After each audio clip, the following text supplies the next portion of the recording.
Bienvenidos amigos a un nuevo video para este canal. Vamos a ver la era o cómo era la vida de un emperador romano, ¿ok? Le dan like, se suscriben porque no sé qué les pasa que no se suscriben, ¿verdad? Pero bueno, está bien.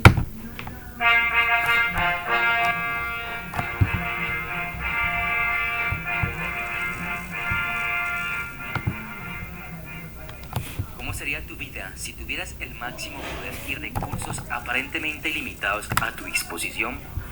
Eso es esencialmente lo que era ser un emperador romano. El cargo de emperador fue establecido por Octavio después de derrotar a Marco Antonio. Después de la victoria, sus tropas lo declararon imperator, término ligado a la victoria militar. Este título se transformó en emperador con el tiempo.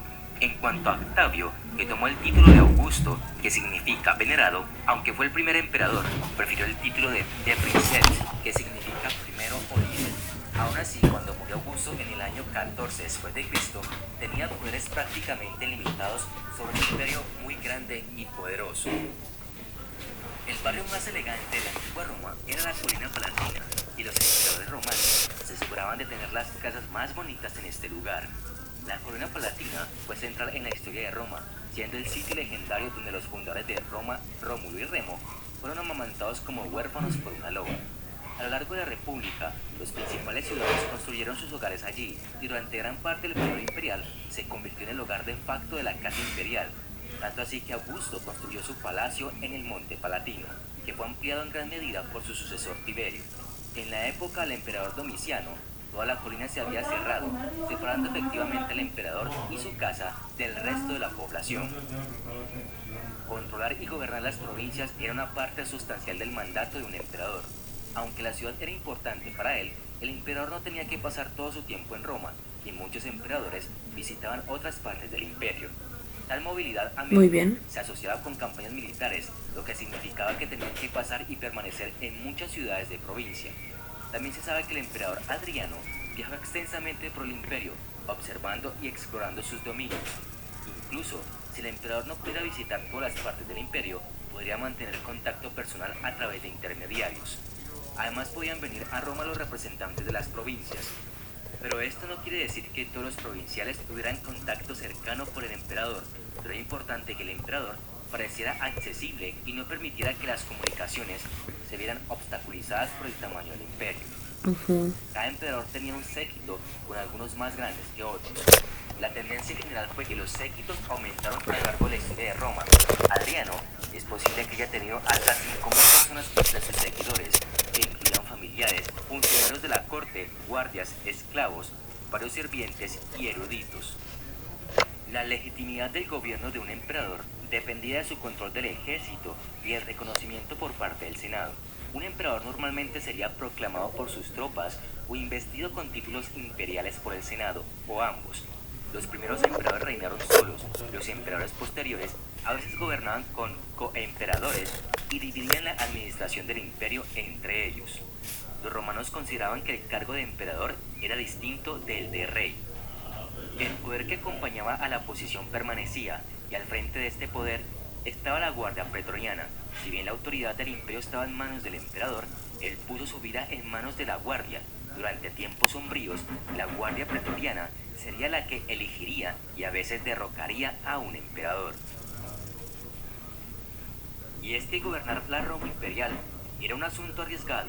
Era más probable que un gladiador sobreviviera a su lucha a que un emperador romano muriera en paz por vejez y causas naturales. La expectativa de vida de un emperador romano era brutalmente corta. 43 de los 69 emperadores romanos, el 62%, murieron violentamente por asesinato, suicidio o en batalla. El tiempo promedio en el poder fue de 10 años, pero más de la mitad de ellos ocupó el cargo por solo 6 años o menos. A excepción de algunos casos atípicos, la mayoría de los emperadores murieron justo después de llegar al poder, especialmente en los primeros años del imperio. Parece que recibir el control total de la civilización más poderosa de la Tierra fue más una maldición que otra cosa. El asesinato fue la mayor causa de muerte entre los que murieron por causas no naturales y fue responsable del 79% de las muertes violentas. Enfrentarse a un enemigo extranjero en combate representa el 12%, y en suicidio otro 9%.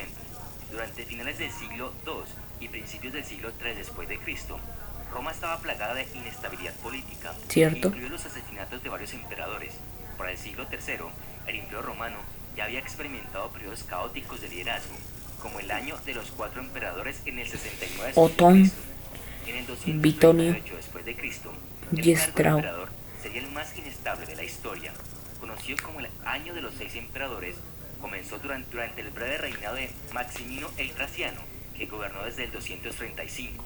Después de él, le sucedieron 5 emperadores que durarían muy poco en el poder. El poder absoluto corrompe, y esto se puede aplicar generosamente a varios emperadores romanos. Como emperador, podrías hacer, al menos en principio, prácticamente lo que querías. Incluso los emperadores más estimados actuaron mal. Aún así, algunos emperadores son realmente notorios por su comportamiento sádico.